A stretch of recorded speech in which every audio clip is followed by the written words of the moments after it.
Bismillahirrahmanirrahim. Assalamualaikum warahmatullahi wabarakatuh. Perkenalkan, nama saya Gusan Faisal, NIM B10611911076. Nah, di sini saya akan memaparkan sedikit tentang bagaimana tentang sejarah pemikiran ekonomi Islam pada masa Rasulullah SAW, pada masa Khulafatur Rasyidin, dan pada masa Islam klasik.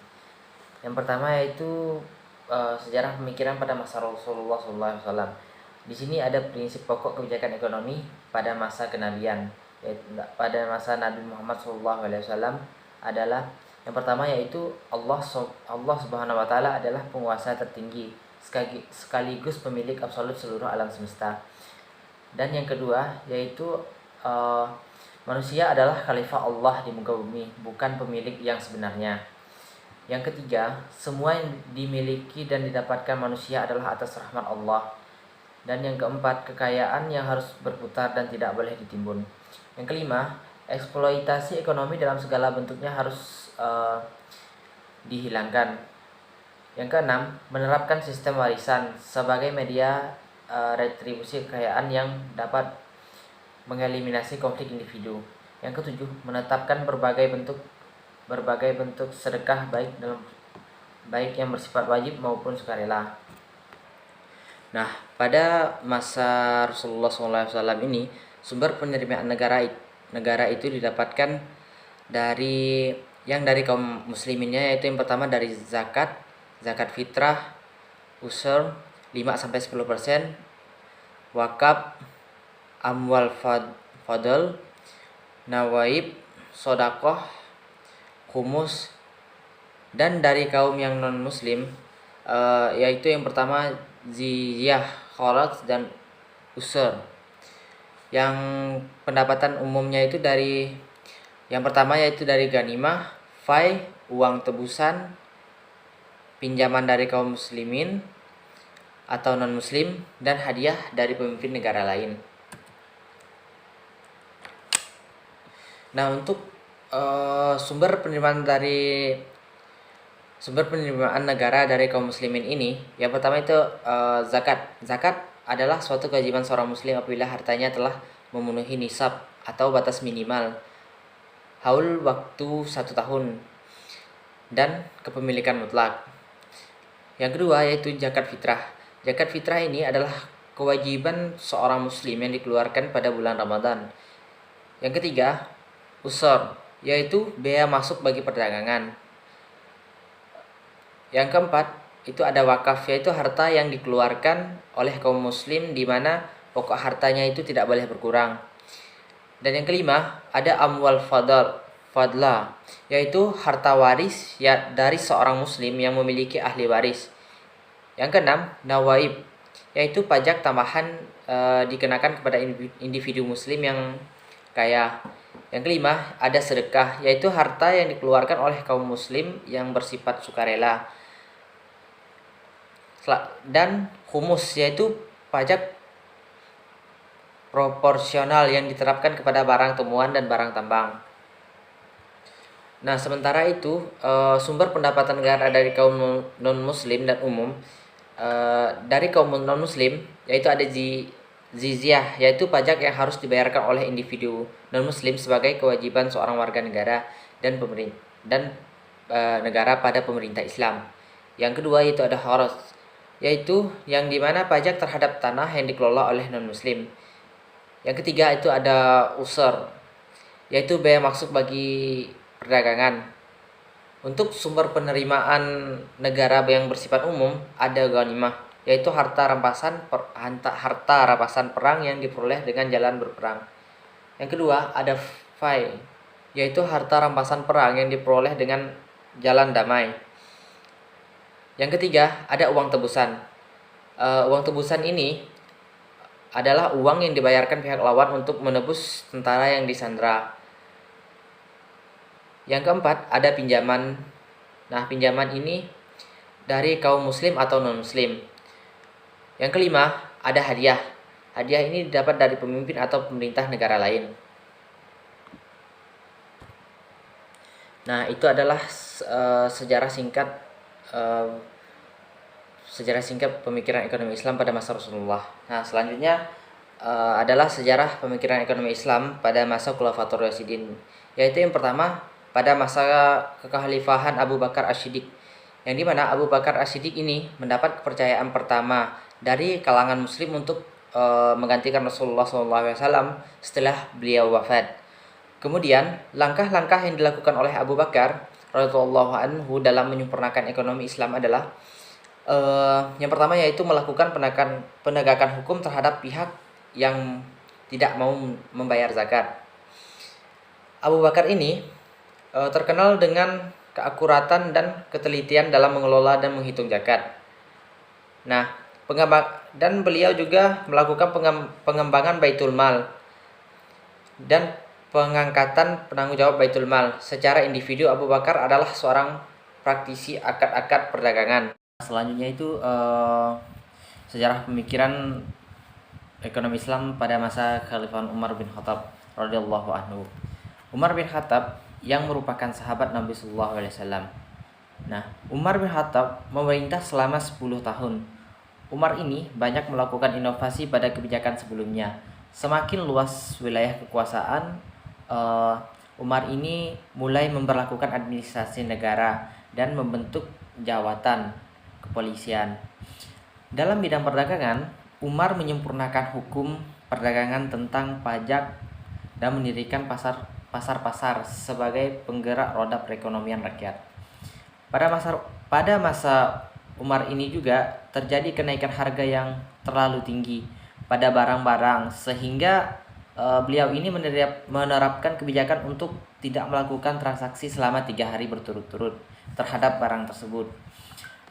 Mengenai pendistribusian harta Baitul Mal, Umar menerapkan prinsip keutamaan di mana penerimaan yang dapat dikumpulkan di Baitul Mal ketika pendistribusian dilakukan pada saat negara membutuhkan, sehingga Baitul Mal ini mempunyai persediaan dana. Selain itu, Umar juga mendirikan diwan atau sebuah kantor yang bertugas untuk memberikan tunjangan kepada pensiun, perang, dan tunjangan lain. Selanjutnya yaitu pada masa Utsman bin Affan radhiyallahu anhu. Utsman bin Affan ini merupakan khalifah ketiga yang memerintah selama 12 tahun.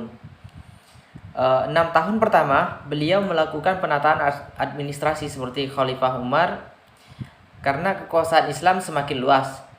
Nah, sumber penerimaan negara juga semakin besar. Dalam pengembangan sumber daya manusia, Utsman membuat saluran air, membangun jalan, dan membentuk organisasi kepolisian. Selama pemerintahan Utsman ini, Utsman melakukan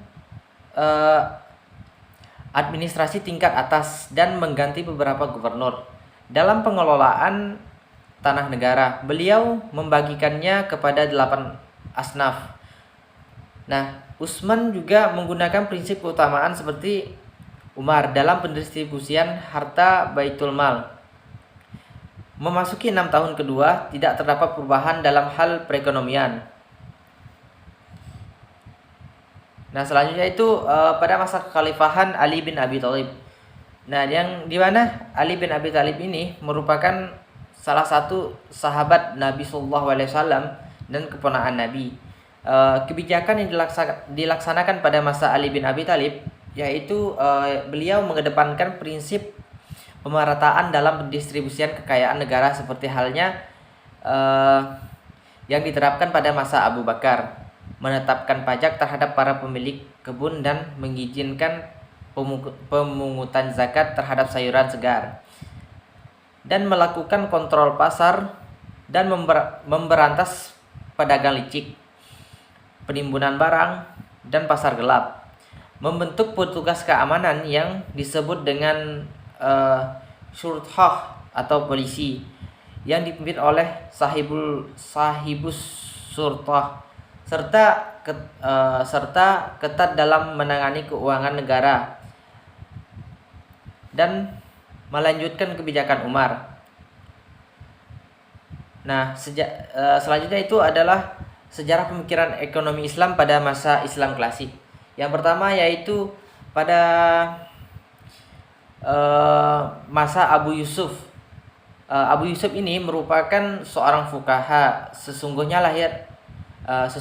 ia lahir di masa Umayyah, namun mulai berkarya dengan kualitas yang diakui di masa Abbasiyah. Buku-buku yang pernah ditulis oleh Abu Yusuf ini yaitu yang pertama adalah kitab Al-Atsar, yang kedua kitab Ar-Rad,